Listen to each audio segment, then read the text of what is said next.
I'm Brandon Martin, your Republican candidate in Arizona's 2nd District. Welcome to the Liberty Patrol.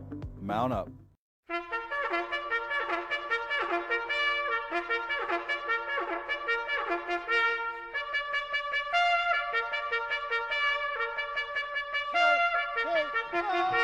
One, two, three, four, hey! 1, 2, 3, 4, hey! 1, 2, 3, 4, hey! Here we go! Here we go! Here we go! Here we go! On the move! On the move! In the groove! In the groove! In the groove! In the groove! Here we go! Here we go! All the way! All the way! Every day! Every day! Huh!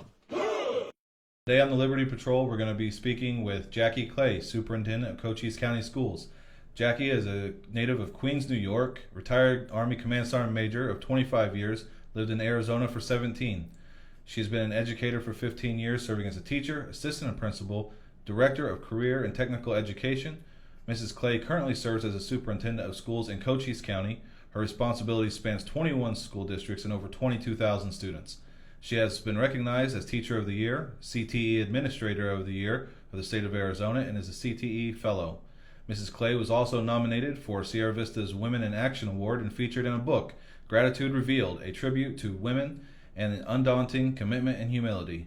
Jacqui Clay has a bachelor's degree in information technology, business management, a master's degree in educational technology, an educational specialist degree in educational leadership, and is now pursuing a doctoral degree in organizational leadership with an emphasis on education.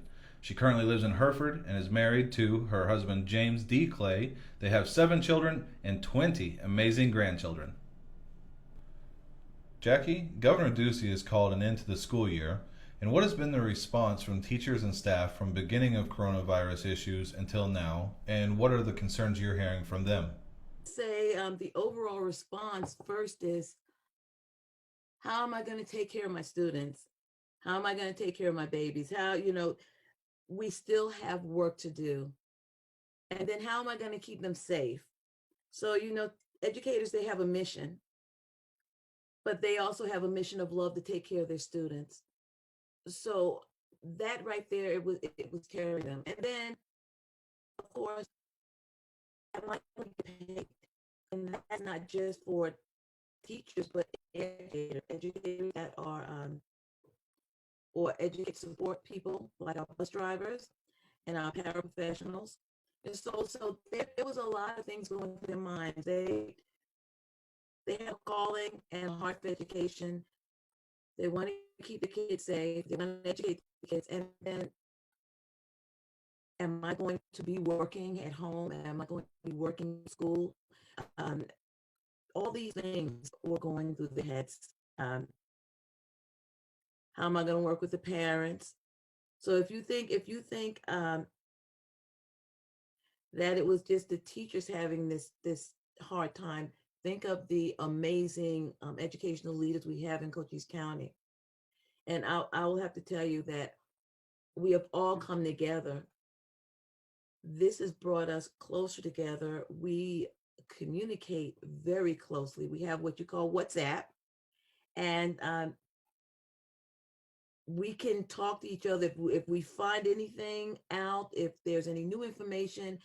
When I go to meetings, I'll have the WhatsApp up and all of them will be on WhatsApp. And now if there's PowerPoints, I'll take pictures of the PowerPoint, push them on WhatsApp. If they have questions, for example, we had a lot of meetings with the superintendent. We had a meeting with the governor. We have meetings with CDC. We have Emergency Operations Center, all these different meetings, so that I can keep everybody informed so that they can make the right decisions.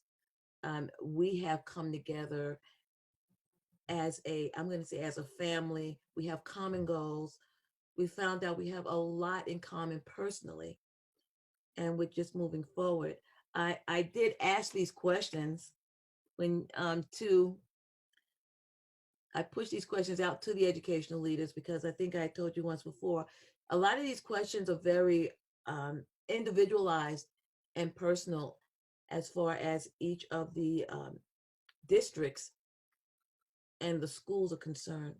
So what I did, I took your questions and I sent them out because I want our educators to be heard. What does the school year ending mean for different grade levels? Is there going to be testing? How are grades going to be determined? Okay, your first question, um, Steve Hupp from the Center for Academic Success in Sierra Vista. He says that these were the responses that they've been receiving. He's been receiving from teachers and staff. And his concern, it says the response has been to reach out and finish school year from a distance. Most teachers are concerned with students who are not responding to online paper-based learning.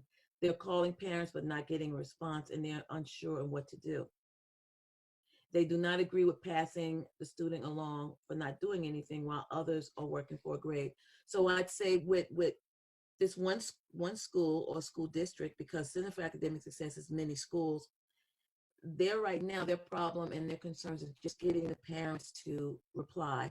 And I would say this is a very small percentage, but I would say to the public, if your schools are not connecting with you, please connect with the schools, because Sure. they're trying to get all the information out. Um, I would say that Douglas, Superintendent Samiego, and Douglas School District, she says that all students, they don't have the technology or the internet, and the teachers are the same. So the major concerns are those at-risk students that were already behind academically.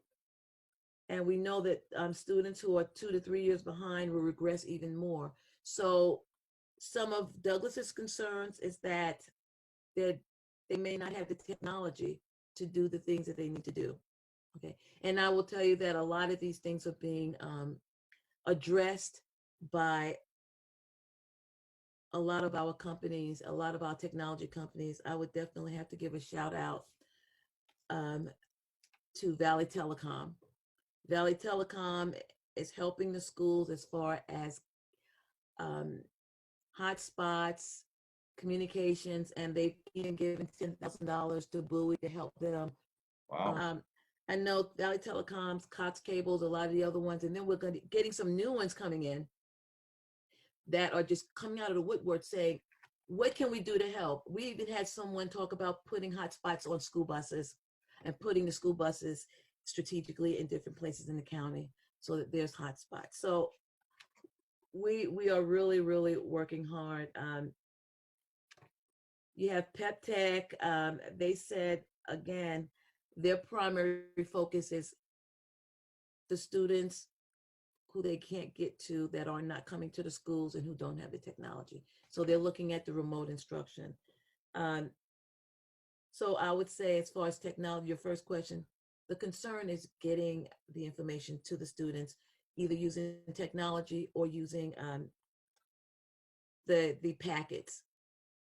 And that's what they're doing now. If we can't get to them through the computer, we have our amazing bus drivers. Um, they are taking the homework and putting it on the bus and the food, because that's another concern. We have food we need to get to students. We have families who were not budgeted to have their students at home all day. So as you know, children eat a lot of food, and if they're not at school, they might eat double. So we have to figure out a way to get the food to these families. So to keep our hourly workers working, they're they're um, they're creating the grab-go bags with the food in it, the breakfast and the lunch, and they're also putting together the packets, putting it on the school bus, and you'll see the parents, and I'll give you pictures of this because I followed a couple of school buses and took some pictures. You see the parents and the students, they're 6 feet apart at the bus stops. They come to the bus, and the bus driver calls out a name, the parent, and they come and get their bag, their food, and their homework. And then the bus driver comes back again later and picks up the homework. Wow. Talking about a well-oiled machine, um, but I will say a lot of our we're starting to run out of the bags, the paper bags, the styrofoam containers, plastic bags, PPE. Yes, PPE is needed, and that's the gloves and the mask for the medical personnel. But people aren't thinking that the teachers or the food service people who are delivering and preparing this food, they they're running out. We have some schools they've run out 2 weeks ago. We've had one superintendent, he said, Jackie, we had ordered the mask in February before this even became really big, and they were back ordered then. Wow. Learning as educators is one thing that educators know how to do. We know how to improvise and share resources. So that's what we're doing right now. How will this affect seniors and their graduation going into college? As far as the test, you have tests or assessments for certain grades. For example, third grade, you have to pass a test to go to the next grade. Well, a lot of the tests that we are having for students are being waived this year. Right. Okay. But it still doesn't stop the teachers from getting that instruction out there. So we don't want the parents to get up to be very, very concerned about their student passing, going to the next grade in regard to assessments. But we still aren't going to give the kids a easy pass. They still have to do the work, and they have to show the due diligence. And the teachers are going to work hard to get the students where they want to go. High schoolers will still be graduating. And we have, different school districts are doing it differently. But some are saying that if they have this, they're taking the same grade they had, and if they were passing, they're going to continue to work with them, but they will pass. Those who aren't passing, those students, the teachers are working hard to get them where they need to go. Okay. So as far as graduation is concerned, students are going to graduate. The graduation ceremony may be postponed. Some schools are talking about having graduation ceremonies online, but most schools want to wait until this is over to have a graduation bash. The school districts, again, they're starting to talk about, okay, how can we make this really special for them? Class of 2020 has gone through more than any class. This is different. So we're going to have something very special for them. Don't know what it is yet because we're putting our heads together.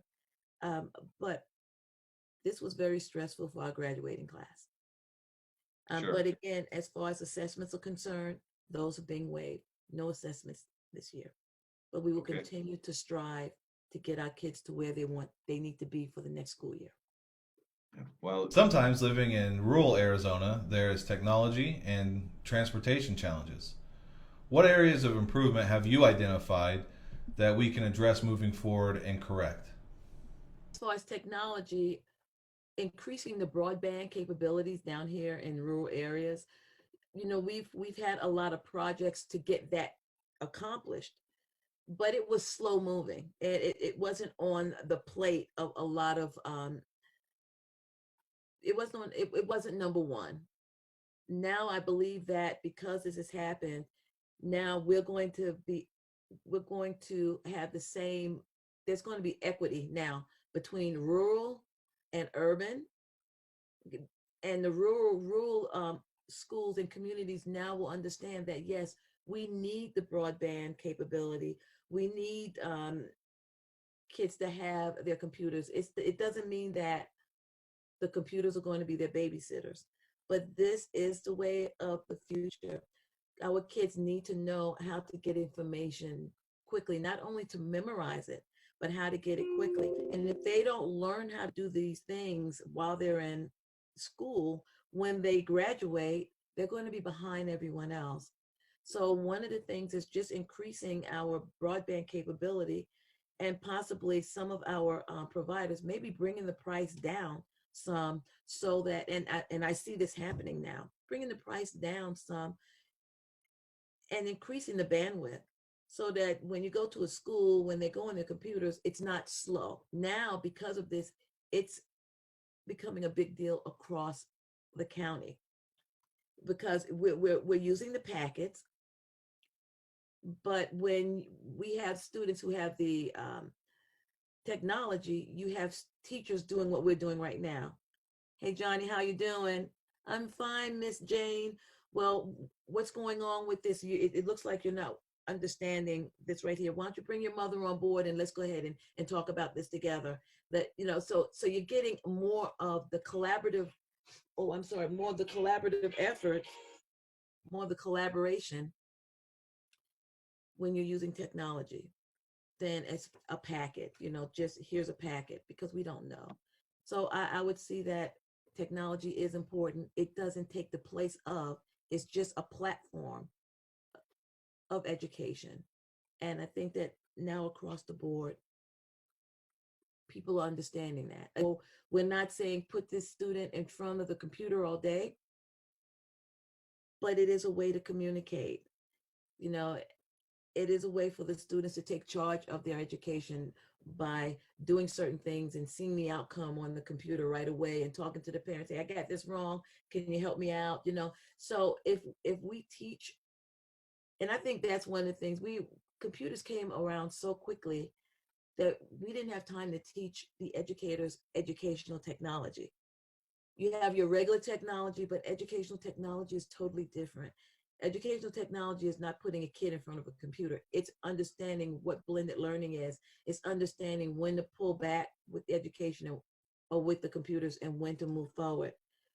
And those things were not focused on. So you had regular teachers, they're doing the best that they can, but they may not have been trained in educational technology. So I believe that that's something that's going to be a focus on in the future. Excellent. I know your number one concern are the students and their education. In whatever format their education may come in, are we now looking to transition from a traditional classroom setting? I do. I don't see a big transition. I see when this is over, we're going to go back to school and figure out how to tweak what we do to be in line with the 21st century. Because the 21st century isn't bad, but we have to learn how to utilize the tools that the 21st century has to offer us instead of turning away. What do we do with our families who don't have? And we're going to have to figure that out. And that means that maybe the schools will have to figure out how to bring the technology in and loan it to the families. This is not just a school issue. A lot of times the societal issues are pushed on to the schools. The societal issues is the whole society. So we're going to have to reach out to the community, because school and education belongs to who? The community. It is not a turnkey where it just works. So we're going to have to get our community members and our families, the people in the homes, the people in the businesses. This is a us thing right now. This is not just, a silo thing. We need to figure out how we're going to get these things to our students. And has to be a group effort. Wow. We have businesses who are reaching out to us. We have the community reaching out to us. And this just shows that we're one body with one common goal, to be sustainable, to help our kids, to move forward. I'm going to say to love each other. We've seen the best. We've seen a little bit of the worst, but most of the best come out of everyone. So I just want to let everybody know that we love you. We appreciate you. We thank you for all of the help and the encouraging words that you're giving us. Parents, please be patient with the teachers. Teachers, please be patient with the parents and with the students. We have to remember humility. We have to remember patience, and we have to remember love. Love bears all things. It believes all things. It hopes all things. It never fails. So if we keep that in the forefront, we're going to get through this, and we're going to be better when we get on the other side. But again, I want to thank all of our educational leaders who are amazing, our community, our parents. Wow, we are amazing, Cochise County. So thank you so much for everything that you do.